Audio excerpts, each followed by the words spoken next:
Welcome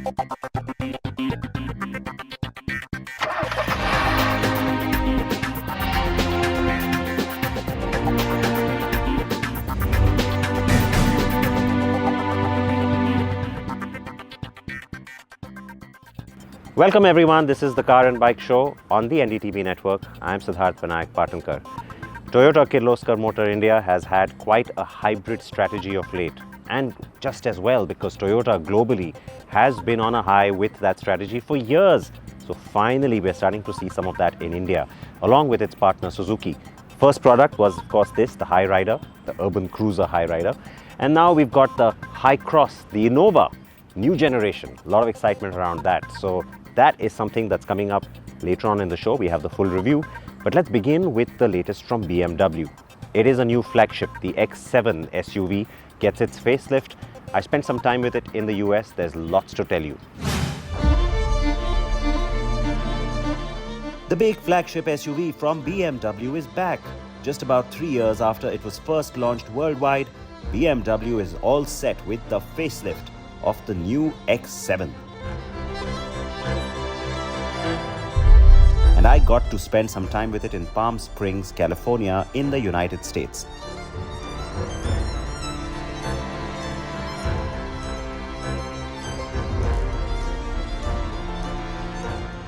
The facelifted X7 gets a reworked front along with split headlight fixtures, replacing the traditional twin-ring setup. So yes, it picks up BMW's new design language called Forwardism, or as the company says, the joy of seeing, which is reserved, for now, only for its premium and higher segment offerings like the new 7th generation 7 Series and first ever i7. At the rear, the SUV now features a slimmer chrome bar wrapped in a glass casing that connects the updated LED tail lights. So while the chrome is shiny, the glass around it makes it more subtle. It's rather classy, and it adds width to an already big car feel. So the exterior changes make the X7 a bit more muscular, and it flexes all of that with the engines on offer. BMW continues to offer the same 3-litre inline 6-cylinder engine for the base X7 xDrive 40i and the twin turbocharged 4.4-litre V8 motor for the M60i. Both now get the 48-volt mild hybrid system. And then there's also the X7 xDrive 40d, which is the twin-turbo technology common rail diesel system. It also has the 48-volt mild hybrid technology wrapped in. I drove the xDrive 40i. This model always defied physics given its size and how it handles, so it's no surprise that it maintains great dynamics. Despite the car's size, the X7 was always about good on-road manners, great dynamics, and so of course that continues. The big focus of the facelift is not so much about exterior styling, it's not even so much about any changes in performance, it really is all about the tech. That's the big headline, that's the big change. The iDrive 8 infotainment system is the nerve center of the X7. There's a 12.3-inch instrument cluster and a 14.9-inch touchscreen system. Now we've seen these systems on the iX and the i4, and it was much required as an update on the X7. The interface is a lot sleeker, and you still get voice and gesture control as well. You also get a 4-zone automatic climate control system, panoramic sunroof, and a new tray for wireless charging of your smartphone. BMW has made comfort the priority.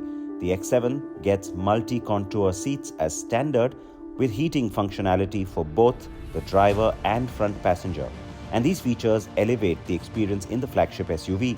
You can opt for many of these functions for the second row seats too. The X7 competes with the Mercedes-Benz GLS, the Range Rover family from Land Rover, the Q8 and Q7 from Audi. So it's a pricey offering and a pricey segment for sure. But what sets it apart are the features on offer and its superb drive dynamics.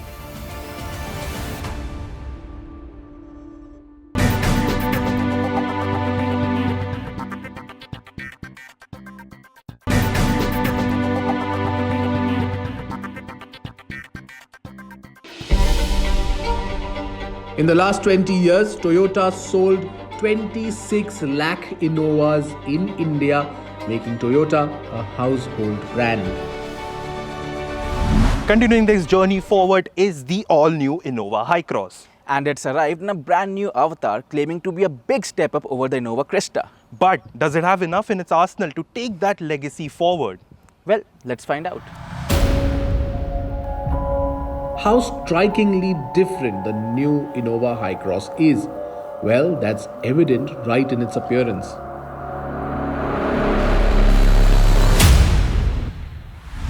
Since its debut in 2005, the word Innova has been synonymous with an MPV styling. But in its third generation, the designers have moved away from it and adopted a more crossover or an SUV styling element, and that is very much evident with how the car looks now.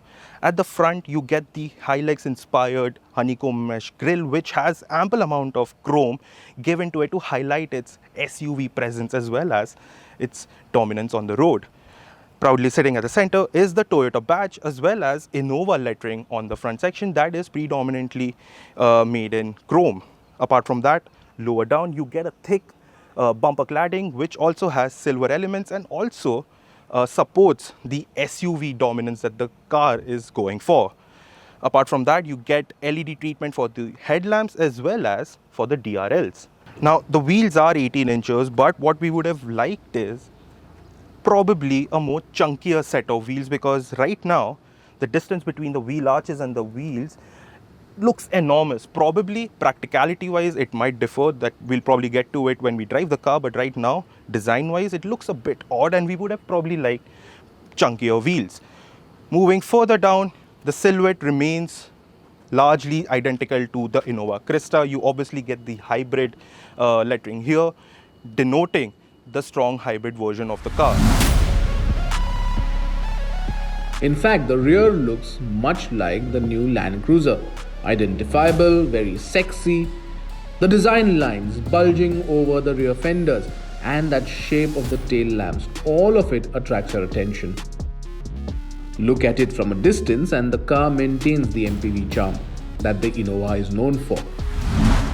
Even the dimensions reflect that, but Toyota says that it has managed to liberate ample space for the passengers inside thanks to the new modular TNGA-C platform. It is marginally wider and longer for sure, but the real difference is in the wheelbase and it is better by 100mm compared to the Crysta. But what does this mean to the passengers inside? While Prateek was checking out the design, Shubham got busy with the cabin. So this is the seat most of the owners will prefer to be on, and let me tell you, it has come a long way in terms of comfort. Let's start with the seat first. So it's quite accommodating and you have got ample amount of knee room here, so even taller passengers won't face an issue, though headroom for them will be a bit challenged because on bumps and all you have that fear to brush your head against them.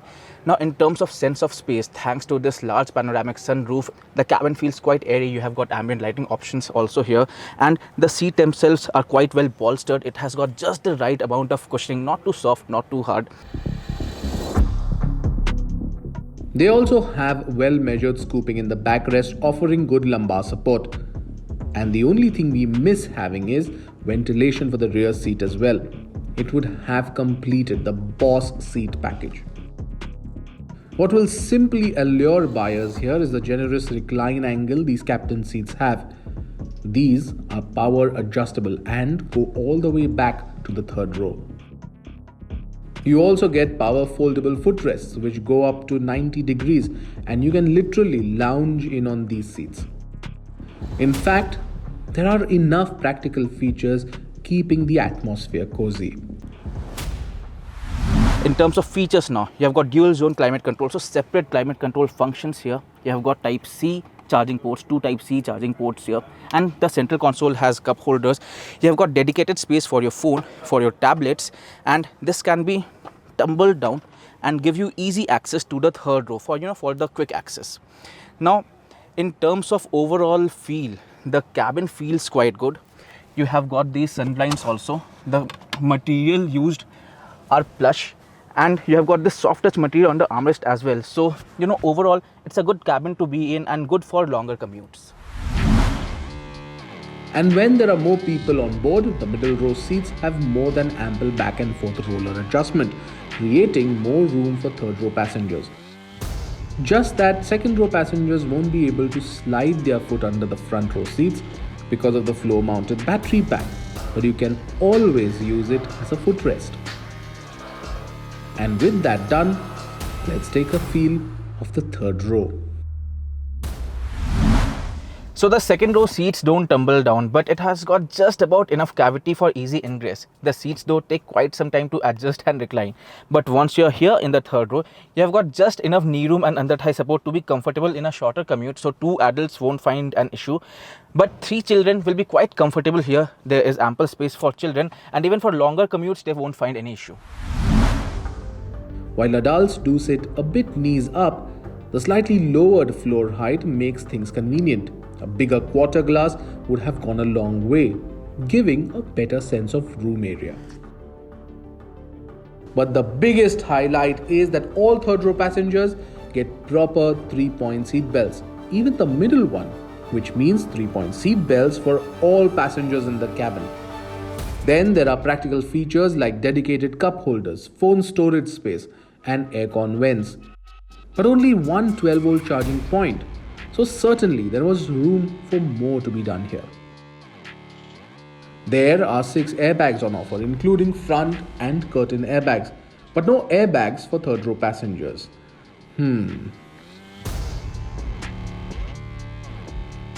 Talking about utility, it offers impressive boot space of over 300 liters with all seats up.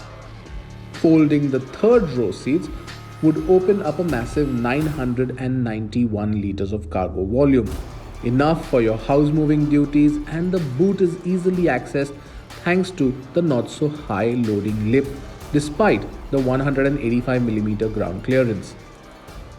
So the last 2 rows have certainly impressed us. Let's see what Prateek has to say about the first row. Now, if you've heard Shubham raving about the second and the third row, Toyota has made sure that even the first row passengers are pampered to the full. So you get a lot of features for the front row passengers as well, but the main feature that you get are ventilated seats for both the front and the co-passenger. You also get electronically adjustable seats for the driver, but the centerpiece of the front row is this 10.1-inch infotainment system. Now, it is smooth. The user interface is quite smooth and it's not that laggy, but we haven't got enough time to spend with it, so we can't exactly tell you if there are any flaws. But apart from that, it works really fine. It's obviously an upgrade from the older model of the Innova Crysta. So this is a very good addition that Toyota has given to the HyCross. Now moving below, you get an island layout for the center console with your gear lever taking precedence. Besides that, you get different kinds of functionalities. You get a whole brake as well and different kinds of drive mode as well as your EV mode. You get a nice recess over here to keep your phone or any other tidbits that you want. But in the ZXO version, you do get wireless charger pad over here. So that's a plus that the Innova HyCross offers. Apart from this, there are ample amount of storage space at the center console as well as inside the center armrest. The Innova HyCross has managed to impress both Shubham and Prateek with its sheer luxury. But how is it to drive? Let's find out. The car comes with 2 powertrains, a 2-liter naturally aspirated petrol engine paired to a CVT unit delivering 172 brake horsepower and 205 Newton meters of peak torque. And the other one is what we got to drive today. A 2-liter engine coupled to an electric motor or a self-charging hybrid powertrain as Toyota calls it. A combined output of 184 bhp and 206 Newton meters catapults the car from 0 to 100 kilometers per hour in a claimed time of 9.5 seconds. That's quick for a car this size. Now first off, when you put the gas to the metal, the flow of power is extremely smooth and seamless in this hybrid powertrain, and that's because we were instantly greeted with the EV mode, which basically runs on the electric motors and the battery. And that's very surprising for us because we've never thought of the Innova to be so silent, to be so smooth, and to have like almost no sound sweeping into the cabin. No more vibrations or rough sound from the engine, as all are silenced in this newer, improved Innova HyCross. And different modes to alter the output makes it even more fun. Now, if EV mode is not what you prefer, then you can obviously always change the drive modes. Power mode is something that we found to be extremely easy to drive in the city as well as on the highway. And if you want extra power to take that quick overtake, then just gun for it. And the petrol engine kicks in to give you instant power. Offering a helping hand is the new eCVT unit. Now, there were a lot of talks about when Toyota announced that the Innova HyCross will come with an electronic CVT. That did make us think about how that car is going to perform, but driving it for a decent amount of time has made me realize that this combination between the engine and the gearbox is not really that bad. The steering wheel is also nice and firm, required especially for longer journeys. Tilt and telescopic adjustments definitely help. The new Toyota Innova HyCross is also the first MPV in India to come with level 2 autonomous driving systems like dynamic radar cruise control, lane trace assist, rear cross traffic alert, blind spot monitor and pre-collision system and auto high beam among others. Well, that's the story from the driver's perspective. Let's see how comfortable Shubham is on the move. So the Innova Crysta has set a benchmark in terms of ride quality and comfort, and the HyCross takes that ahead. It builds up on it because the suspension, it has just the right amount of suppleness to it. You don't feel those potholes or sharp bumps as sharp, and even on the undulations you feel quite comfortable. The car is composed. Even thanks to the new monocoque construction, you don't feel that heft under the body, so it's quite comfortable there. Now in terms of overall airiness also, you have a good glass house area, so you don't feel hemmed in or anything as such. As far as the ride comfort is concerned, the Innova has always been the preferred choice of wheels, especially when you are someone who prefers being driven around, and the HyCross takes that up by a notch, more so with the seats. In addition to its significantly better driving dynamics and smooth performance, the claimed fuel economy of 21.1 kilometers per litre makes a very strong case for this strong hybrid iteration of the HyCross. The HyCross does justice to the Innova moniker and has enough metal to carry that legacy forward, if not more.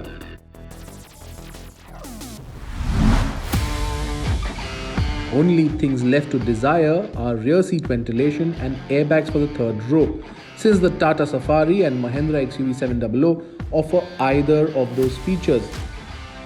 Not having them is definitely not a deal breaker though. The HyCross will be positioned above the Innova Crysta and hence will be premiumly priced.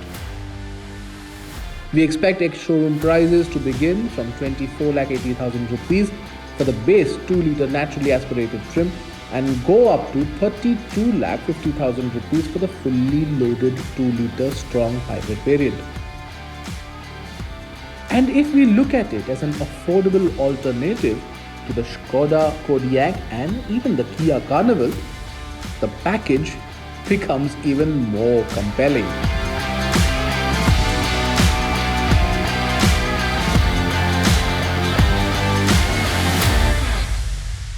So that is the new Innova HyCross. You do have the Innova Crysta that will stay in the market for some time. Please react to all of that. You know that your feedback means the world to us. And always remember to please wear your seatbelts front or back, and please wear your helmets as well. With that, I'm going to say goodbye and I will see you next week. Take care.